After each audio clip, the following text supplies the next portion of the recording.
Pallavi Rangegowda YouTube ಚಾನಲ್ಗೆ ಸ್ವಾಗತ. Friends, ಈ ದಿನ ಪಕ್ಕಾ ಹಳ್ಳಿ ನಾಟಿ ಸ್ಟೈಲ್ನಲ್ಲಿ ನಾಟಿ ಕೋಳಿ ಸಾಂಬಾರನ್ನ ಹೇಗೆ ಮಾಡೋದು ಅನ್ನೋದನ್ನ ನಮ್ಮ ಅಜ್ಜಿಯಿಂದ ನಾನು ತಿಳ್ಕೊಂಡಿದ್ದೆ. ಸೊ ಇಲ್ಲೊಂದು ಸೀಕ್ರೆಟ್ ಇದೆ. ನಾಟಿ ಕೋಳಿ ಸಾರು ತುಂಬ ಚೆನ್ನಾಗಿ ಆಗಬೇಕು ಅಂದರೆ ಇಲ್ಲಿ ಏನೋ ಒಂದು ಸೀಕ್ರೆಟ್ ಇದೆ.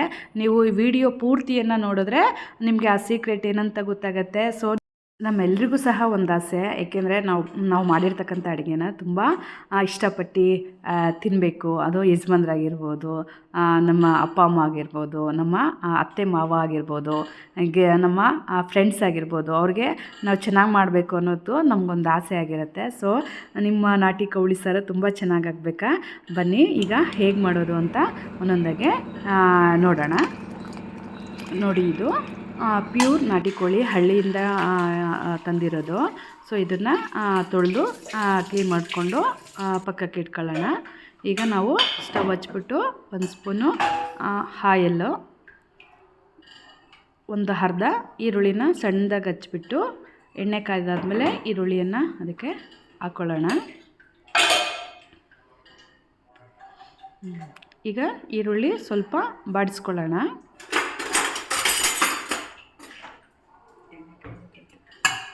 ಸ್ವಲ್ಪ ಎಣ್ಣೆಯಲ್ಲಿ ಚೆನ್ನಾಗಿ ಈರುಳ್ಳಿ ಚೆನ್ನಾಗಿ ಸ್ವಲ್ಪ ಕೆಂಪಣ್ಣ ಬರಬೇಕು, ಆ ರೀತಿ ಬಾಡಿಸ್ಕೊಂಡು ನಾವೀಗ ಅದರೊಳಗಡೆ ಚಿಕನನ್ನು ತೊಳೆದಿರ್ತಕ್ಕಂಥ ಚಿಕನ್ನ ಆ್ಯಡ್ ಮಾಡೋಣ.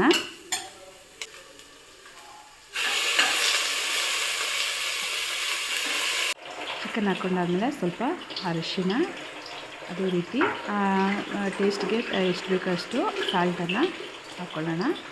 ಸಾಲ್ಟನ್ನು ಹಾಕಾದ್ಮೇಲೆ ಆ ಚಿಕನ್ಗೆ ಉಪ್ಪು ಚೆನ್ನಾಗಿ ಇಟ್ಕೊಳ್ಬೇಕು. ಅದೇ ರೀತಿ ಅದು ಕೆಳಗಡೆ ತಡ ಹಿಡಿಬಾರ್ದು. ಸೊ ಅದಕ್ಕೆ ಚೆನ್ನಾಗಿ ಅದನ್ನು ಮಿಕ್ಸ್ ಮಾಡ್ಕೊಳ್ಳೋಣ.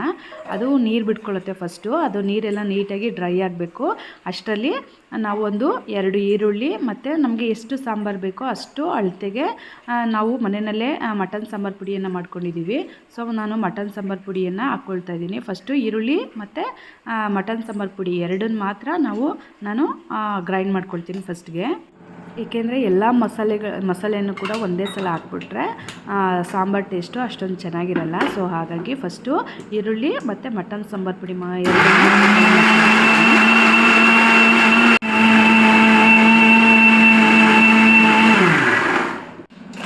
ನೋಡಿ. ಈಗ ಚಿಕನ್ನಲ್ಲಿ ನೀರೆಲ್ಲ ಸ್ವಲ್ಪ ಚೆನ್ನಾಗಿ ಡ್ರೈ, ಇನ್ನೊಂದು ಸ್ವಲ್ಪ ಇದೆ, ಆದರೆ ಅದು ಸ್ವಲ್ಪ ಜಿಡ್ಡಿನಂಶ ಇತ್ತು. ಅದು ಎಣ್ಣೆ ಅಂತ ಅನ್ಕೋತೀನಿ, ನೀರಿಲ್ಲ.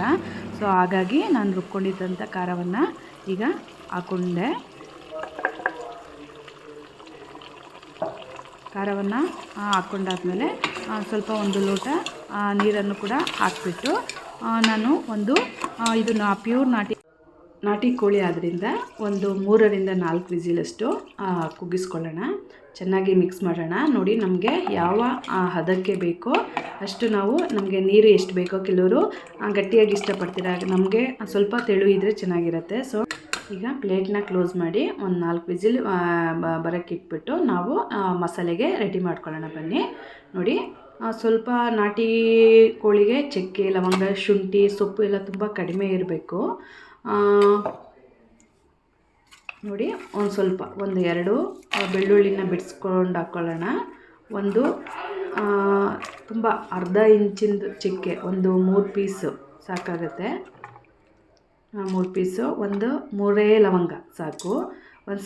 ಸಣ್ಣ ಪೀಸ್ದು 2 ಶುಂಠಿ, ಅದೇ ರೀತಿ ಸ್ವಲ್ಪ ಮೆಣಸನ್ನು ಸಹ ಸ್ವಲ್ಪನೇ ಅಂದರೆ ಸ್ವಲ್ಪ ಇರಲಿ, 1-1.5 ಸ್ಪೂನ್ ಅಷ್ಟು ಇರಲಿ. ಮತ್ತು ಮೆಣಸನ್ನು ಹಾಕ್ಕೊಳ್ಳೋಣ. 1.5 ಸ್ಪೂನ್ ಅಷ್ಟಿರಲಿ. ಒಂದು ಸ್ವಲ್ಪ ಹುರ್ಗಡ್ಲೆಯನ್ನು ಹಾಕ್ಕೊಳ್ಳೋಣ. 1 ಸ್ಪೂನಷ್ಟು ಹುರ್ಗಡ್ಲೆ ಹಾಕ್ಕೊಳ್ಳೋಣ. ಹಾಗೆ ಕಾಯಿನ ನಾನು ಜಾಸ್ತಿ ಹಾಕಲ್ಲ. ಯಾಕೆ ಕಾಯಿನ ಹಾಕಲ್ಲ ಅನ್ನೋದು ಹೇಳಿದ್ದೀನಿ, ಸೀಕ್ರೆಟ್ ಇದೆ ಅಂತ. ಸೊ ಅದಕ್ಕೋಸ್ಕರ ನಾನು ಕಾಯನ್ನು 2 ಸ್ಪೂನಷ್ಟು ಕಾಯನ್ನು ಹಾಕ್ಕೊಳ್ತಾ ಇದ್ದೀನಿ. ಹಾಕ್ಕೊಂಡು ಇದನ್ನು ಒಂದು ಸ್ವಲ್ಪ ಹಳದಿ ಪೌಡ್ರನ್ನು ಹಾಕಿ ಇದಕ್ಕೆ ಸ್ವಲ್ಪ ನೀರನ್ನು ಮಿಕ್ಸ್ ಮಾಡಿಕೊಂಡು ಇದನ್ನ ಚೆನ್ನಾಗಿ ನೈಸ್ಗೆ ಹಾಕ್ಕೊಳ್ಳೋಣ. ನೋಡಿ, ಈಗ ವಿಸಿಲ್ ಬಂತು. 4 ವಿಸಿಲ್ ಆದಮೇಲೆ ಇದನ್ನು ಆಫ್ ಮಾಡ್ಕೊಳ್ಳೋಣ. ನೋಡಿ, ಇದು ಮಸಾಲೆ ರುಬ್ಬಾದ್ಮೇಲೆ ಕೊನೆಯಲ್ಲಿ ಸೊಪ್ಪನ್ನು ಹಾಕ್ಕೊಬೇಕು, ಯಾಕೆಂದರೆ ಫ್ಲೇವರ್ ಚೆನ್ನಾಗಿರುತ್ತೆ. ಸೊ ಹಾಗಾಗಿ ಕೊನೆಯಲ್ಲಿ ಸೊಪ್ಪನ್ನು ಹಾಕ್ಕೊಂಡು ಗ್ರೈಂಡ್ ಮಾಡ್ಕೊಳ್ಳೋಣ. ನೋಡಿ, ಇದು ನಾ ಹೇಳ್ತಿದ್ನಲ್ಲ ಒಂದು ಸೀಕ್ರೆಟ್ ಅಂತ, ಅದೇ ಇದು ಹುಚ್ಚೆಳ್ಳು. ಇದು ದಿನಸಿ ಅಂಗಡಿನಲ್ಲಿ ಸಿಗುತ್ತೆ. ಸೊ ನಾನು ಯಾವಾಗಲೂ ಇಟ್ಕೊಂಡಿರ್ತೀನಿ ಇದನ್ನು. ಒಂದು ಲೋಟ ಹುಚ್ಚೆಳ್ಳನ್ನು ತಗೊಂಡು ಈ ರೀತಿ ಬಿಸಿ ಮಾಡ್ಕೊಬೇಕು, ಏಕೆಂದರೆ ಈ ಹುಚ್ಚೆಳ್ಳಿಂದ ಹಾಲನ್ನು ತೆಗೆದುಕೊಳ್ಬೇಕು. ಸೊ ಹಾಗಾಗಿ ಗ್ರೈಂಡ್ ಇದಕ್ಕೆ ಜಾರ್ಗೆ ಹಾಕ್ಕೊಳ್ಳೋಣ. ಜಾರ್ಗೆ ಹಾಕಿ ಫಸ್ಟಿಗೆ ನಾವು ನೀರು ಹಾಕೋದು ಬೇಡ, ಚೆನ್ನಾಗಿದು ಪುಡಿ ಆಗಲಿ. ಸೊ ಹಾಗೆ ಇದನ್ನು ಬರೀ ಹುಚ್ಚೆಳ್ಳನ್ನೇ ಹಾಕಿಬಿಟ್ಟು ನಾವು ಮೆಣಸು ಪುಡಿ ಮಾಡೋ ರೀತಿ ಇದನ್ನು ಪುಡಿ ಮಾಡ್ಕೊಳ್ಳೋಣ. ಪುಡಿ ಆದಮೇಲೆ ಇದನ್ನು ಒಂದು ಅರ್ಧ ಲೋಟ ನೀರನ್ನು ಹಾಕ್ಕೊಳ್ಳೋಣ. ಹಾಕ್ಕೊಂಡು ಮತ್ತು ಇದನ್ನು ಚೆನ್ನಾಗಿ ಗ್ರೈಂಡ್ ಮಾಡ್ಕೊಳ್ಳೋಣ. ಅದರಲ್ಲಿರ್ತಕ್ಕಂತಹ ಹಾಲಿನಂಶ ಎಲ್ಲ ಚೆನ್ನಾಗಿ ಗ್ರೈಂಡ್ ಮಾಡಿದಾಗ ನೀರು ಹಾಕಿ ಗ್ರೈಂಡ್ ಮಾಡ್ಕೊಂಡಾದ್ಮೇಲೆ ನೋಡಿ, ನನ್ನ ಹತ್ರ ದೊಡ್ಡ ಜಾರ್ ಇರಲಿಲ್ಲ. ಸೊ ಹಾಗಾಗಿ ಇದನ್ನೇ ಜಾಲರಿಯನ್ನೇ ಬಳಸ್ತಾ ಇದ್ದೀನಿ. ಈಗ ಸ್ವಲ್ಪ ನೀರನ್ನೇ ಹಾಕ್ಕೊಂಡು ತುಂಬ ಚೆನ್ನಾಗಿ ಅದರಲ್ಲಿರ್ತಕ್ಕಂತಹ ಹಾಲಿನಂಶ ಎಲ್ಲನೂ ನಾವು ತೆಗೆದುಕೊಳ್ಳೋಣ.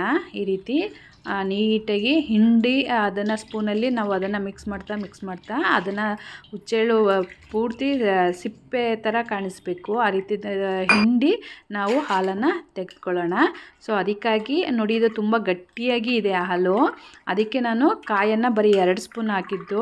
ಅಥವಾ ನಿಮ್ಮ ಹತ್ರ ಹುಚ್ಚೆಳ್ಳು ಇರಲಿಲ್ಲ ಅಂತ ಅಂದರೆ ನೀವು ಅರ್ಧ ಹೋಳು ಕಾಯನ್ನೇ ಬೇಕಾದರೆ ಸರ್ಕೊಂಡು ಈ ರೀತಿ ಕಾಯಿ ಹಾಲನ್ನು ತೆಗೆದುಕೊಂಡು ಸಾಂಬಾರಿಗೆ ಹಾಕ್ಬೋದು. ಸೊ ಅದು ಕೂಡ ತುಂಬ ಚೆನ್ನಾಗಿರುತ್ತೆ. ಅದರಲ್ಲಿ ಈ ಹುಚ್ಚೆಳ್ಳಂತೂ ನಮ್ಮ ಹಳ್ಳಿ ಸ್ಟೈಲಲ್ಲೇ ಇರುತ್ತೆ. ಸೊ ಹಾಗಾಗಿ ನೋಡಿ, ಹಾಲನ್ನು ತೆಗೆದುಕೊಂಡಿದ್ದೀನಿ. ಈಗ ಕುಕ್ಕರ್ ಪ್ಲೇಟನ್ನು ಓಪನ್ ಮಾಡೋಣ. ನೋಡಿ, ಈ ರೀತಿಯಾಗಿ ಚಿಕನ್ನು ತುಂಬ ಚೆನ್ನಾಗಿ ಬೆಂದಿರುತ್ತೆ. ಯಾರಾದರೂ ನಾಟಿ ಕೋಳಿ ಸಾಂಬಾರು ಕುಡಿತೀನಿ ಅಂತ ಅಂದರೆ ಇವಾಗ ನಾವು ನಾಟಿ ಕೋಳಿ ಸಾಂಬಾರನ್ನ ಕೊಡ್ಬೋದು, ಚೆನ್ನಾಗಿರುತ್ತೆ. ಶೀತ ಆಗಿರೋರಿಗೆಲ್ಲ ತುಂಬ ಒಳ್ಳೆಯದು. ಈಗ ಸ್ಟವನ್ನು ಆನ್ ಮಾಡಿಬಿಟ್ಟು ನಾವು ಈಗ ರೆಡಿ ಮಾಡ್ಕೊಂಡಂತಹ ಮಸಾಲೆಯನ್ನು ಈಗ ನಾವು ಈ ಸಾಂಬಾರಿಗೆ ಸೇರಿಸ್ಕೊಳ್ಳೋಣ. ಪೂರ್ತಿ ನೀಟಾಗಿ ಇನ್ನೊಂದು ಸ್ವಲ್ಪ ನೀರನ್ನು ಹಾಕ್ಕೊಂಡು ಆ ಮಸಾಲೆ ಅಂಟ್ಕೊಂಡಿದ್ದೆಲ್ಲ ನೀಟಾಗಿ ಇದು ಮಾಡಿಕೊಂಡು ಹಾಕ್ಕೊಂಡು ಚೆನ್ನಾಗಿ ಮಿಕ್ಸ್ ಮಾಡ್ಕೊಳ್ಳೋಣ. ಇದನ್ನ ಚೆನ್ನಾಗಿ ಮಿಕ್ಸ್ ಮಾಡಿಬಿಟ್ಟು ಒಂದು 5ರಿಂದ 6 ನಿಮಿಷಗಳ ಕಾಲ ಇದನ್ನು ಕುದಿಯೋದಕ್ಕೆ ಬಿಡೋಣ. ನೋಡಿ, ಈ ರೀತಿ ಚೆನ್ನಾಗಿ ಮರಳುತ್ತಿದೆ. ಸೊ ಈ ಟೈಮಲ್ಲಿ ನಾವು ರೆಡಿ ಮಾಡ್ಕೊಂಡಂತಹ ಹುಚ್ಚೆಳ್ಳು ಹಾಲನ್ನು ಕೊನೆಯಲ್ಲಿ ಇನ್ನೊಂದು 2 ನಿಮಿಷ ಇದೆ ಅಂತ ಹೇಳಿದಾಗ ನಾವು ಇದನ್ನು ಸೇರಿಸ್ಕೊಳ್ಳೋಣ. ನಿಜಕ್ಕೂ ಒಂದು ಬೀದಿಗೂ ಸಹ ಸ್ಮೆಲ್ ಹೋಗ್ತಾ ಇರುತ್ತೆ. ಯಾರ ಮನೇಲೋ ಏನೋ ಮಸಾಲೆ ಸಾಂಬಾರು ಮಾಡ್ತಿದ್ದಾರಲ್ಲ ಅಂತ ಅನಿಸುತ್ತೆ. ಅಷ್ಟು ತುಂಬ ಚೆನ್ನಾಗಿರುತ್ತೆ. ಮತ್ತೆ ಯಾಕೆ ತಡ ಮಾಡ್ತಿದ್ದೀರಾ? ಈಗ ಗೊತ್ತಾಗ್ತಲ್ಲ ಏನು ಸೀಕ್ರೆಟ್ ಇದೆ, ಹೇಗೆ ಮಾಡಿದ್ರೆ ಚೆನ್ನಾಗಾಗತ್ತೆ ಅಂತ. ನಿಜವಾಗ್ಲೂ ನೀವು ಒಂದು ಸಲ ಆದರೂ ಟ್ರೈ ಮಾಡಿ. ಆಗ ನಿಮ್ಮ ಮನೇಲಿ ಯಾರಾದರೂ ಹಿರಿಯರಿದ್ದರೆ ನಿಜಕ್ಕೂ ತುಂಬ ಖುಷಿಪಟ್ಟು ತುಂಬ ಸಂತೋಷದಿಂದ ಊಟ ಮಾಡ್ತಾರೆ. ನಿಮಗೂ ಸಹ ಅಷ್ಟೇ ಖುಷಿ ಕೂಡ ಆಗುತ್ತೆ. ಇದನ್ನು ಬಿಸಿ ಬಿಸಿ ಮುದ್ದೆ ಜೊತೆಗೆ ತಿಂದರೆ ಅಥವಾ ಚಪಾತಿ ಜೊತೆನೂ ತಿನ್ಬೋದು, ತುಂಬ ಚೆನ್ನಾಗಿ ಇರುತ್ತೆ. ಅದರಲ್ಲೂ ಈಗ ಶೀತ ಕೆಮ್ಮು ಆಗಿದರೆ ತುಂಬ ಒಳ್ಳೆಯದಿದು. ಸೊ ಒಂದ್ಸಲ ಟ್ರೈ ಮಾಡಿ. ಇದುವರೆಗೂ ನನ್ನ ಚಾನಲ್ನ ಯಾರೂ ಸಬ್ಸ್ಕ್ರೈಬ್ ಮಾಡಿಲ್ವೋ ದಯವಿಟ್ಟು ಸಬ್ಸ್ಕ್ರೈಬ್ ಮಾಡಿ, ಹೀಗೆ ಸಪೋರ್ಟ್ ಮಾಡಿ ಫ್ರೆಂಡ್ಸ್. ನಮಸ್ಕಾರ.